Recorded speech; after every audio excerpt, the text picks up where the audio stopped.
Before we begin, please imagine the bell notification is on and you're subscribed to Huna Stories. It was -8 degrees that Christmas Eve, the kind of cold that turns your eyelashes to frost and makes every inhale feel like swallowing glass. Snow had piled against the curb in dirty drifts, and streetlights cast long, lonely shadows. There she stood, my granddaughter, barely 8, in mismatched socks and a thin hoodie 2 sizes too small, huddled on the porch steps of the house that used to be mine.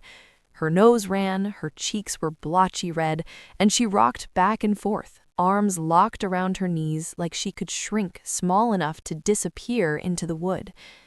I almost drove past. I'd only come this way to drop off a small gift at the neighbor's, old habit from when I still belonged here. But the porch light caught her face, and recognition hit like a slap. I slammed the brakes, the car skidding a foot on black ice. She lifted her head, eyes glassy and huge, then scrambled up so fast she nearly fell. I was out of the driver's seat before the engine died, coat already half off. "Grandpa?" Her voice cracked, small and raw. I wrapped the heavy wool around her, felt the violent shivers ripple through her frame. Her hands were blue-white, fingers stiff. She buried her face in my chest and started to cry. Quiet, exhausted sobs that said this wasn't the first time. Through the big bay window, I saw the rest of them.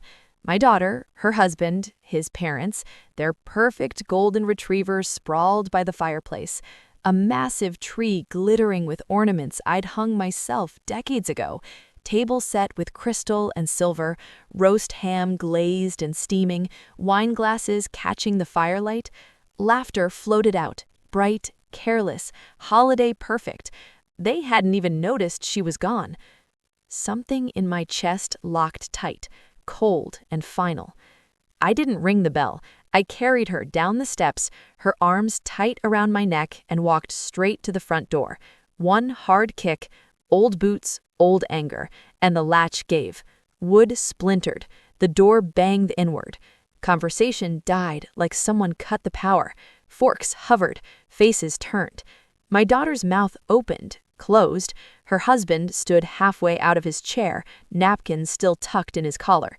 I looked straight at them and said the 7 words that had been waiting years to be spoken. "You locked her outside on Christmas?" The room went tomb still. The fire crackled. That was the only sound. This didn't start tonight. It started the day my daughter married into status and decided family had a dress code I no longer fit.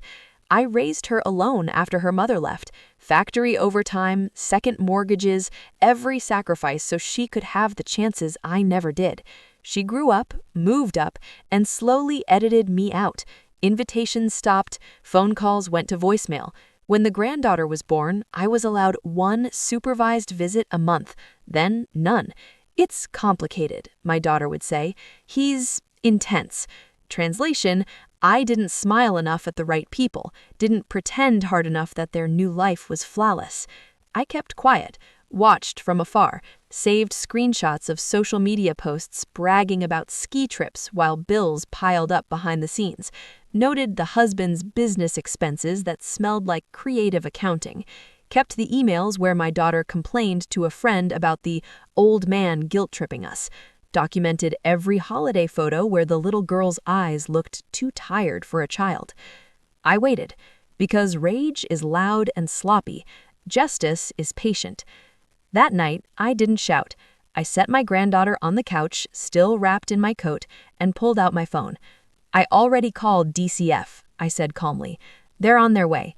I sent them the security cam footage from the neighbors, her standing out here for 2 hours while you ate appetizers, time-stamped, temperature logged, and the texts you sent each other joking about teaching her a lesson about manners. My daughter's face collapsed.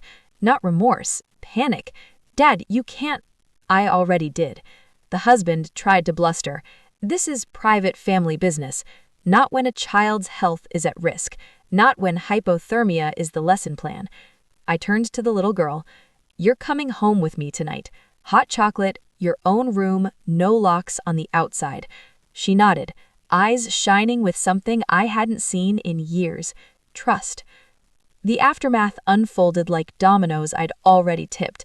DCF arrived within 40 minutes, emergency removal, temporary custody granted to me by morning, my home already child-proofed, bedroom waiting since the day they stopped letting me see her, warm quilts, stuffed animals, nightlights shaped like stars. Then came the audit. Anonymous tip to the state revenue department about those questionable deductions. Bank records don't lie. The husband's business side gig evaporated under scrutiny. Penalties followed. And the final thread, I forwarded the screenshots of my daughter's private group chat where she'd mocked my interference and laughed about leaving the girl outside to toughen up to her in-laws, the ones who prized appearances above everything. They read it over Christmas brunch.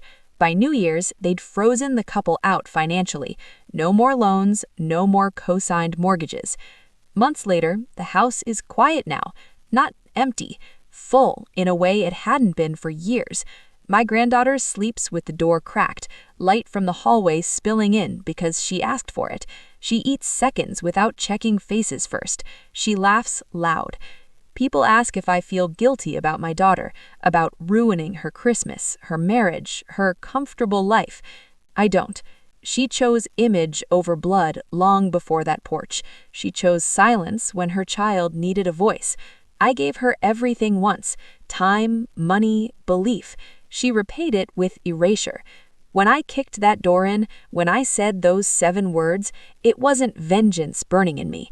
It was reclamation. I'd failed once, believing love alone could fix a heart gone cold. I won't fail her again. She's safe. She's warm. She's mine to protect. And that, finally, feels like the real holiday miracle. Thanks for listening. Like, comment what you would have done in that moment, and don't forget to subscribe to Huna Stories for more real-feeling revenge stories.